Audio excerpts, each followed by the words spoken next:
അദ്ദേഹത്തിന്റെ കൂടെയായിരുന്നു അഭിനയിച്ചത് ഫസ്റ്റ്. ജീവിതത്തിൽ നായകൻ അതിൽ നായകൻ തന്നെ. ഒരു ചുവന്ന ഹാരം അങ്ങോട്ട് ഇട്ട് ചുവന്ന ഹാരം ഇങ്ങോട്ട് ഇട്ടിട്ട് കല്യാണം കഴിക്കുന്നുണ്ട്.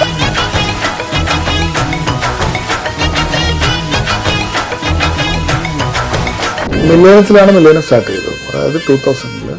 അപ്പൊ അന്നും ഇന്നും സഹി മില്ലേനിയം ഒറ്റയ്ക്ക് വഴിവിട്ട് വന്നതാണ്. ഒറ്റക്കായിരുന്നു.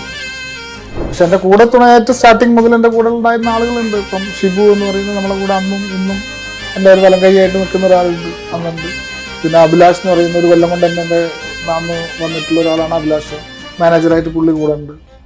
പിന്നെ അങ്ങനെ പല പേരും, ബാബു എന്നൊക്കെ പറഞ്ഞ് പല ആളുകളും എൻ്റെ കൂടെ 25-ാമത്തെ വർഷമാവുന്നു. 24-23 വർഷമായിട്ടുള്ള ആളുകളുണ്ട്. സാധാരണ ചിലവർ ജോലി ചെയ്യും, 5 മാസം കൊണ്ട് പോകും, 6 മാസം കൊണ്ട് ഇറങ്ങും. ഇവിടെ ആളുകൾ അത്രമേൽ പിടിച്ചു നിൽക്കാനുള്ള കാരണം എന്തുവാ? എല്ലാവരും അല്ലേ ബുദ്ധി കൊണ്ടാണ്, തല കൊണ്ടാണ് ബിസിനസ് ചെയ്യുന്നത്.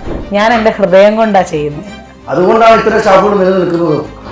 ഇവര് സ്റ്റാഫായിട്ടല്ല, എല്ലാവരും ഒരു കുടുംബം പോലെയല്ല. കൂടെ നിന്നിട്ട് പറ്റിച്ച ആളുകളുണ്ട്. ചില പറ്റിക്കലുകൾ നമുക്ക് ഒരിക്കലും ആക്സെപ്റ്റ് ചെയ്യണം. അതായത് നമ്മുടെ കൂടെ ഫുൾ ടൈം നടക്കുന്ന ആൾ,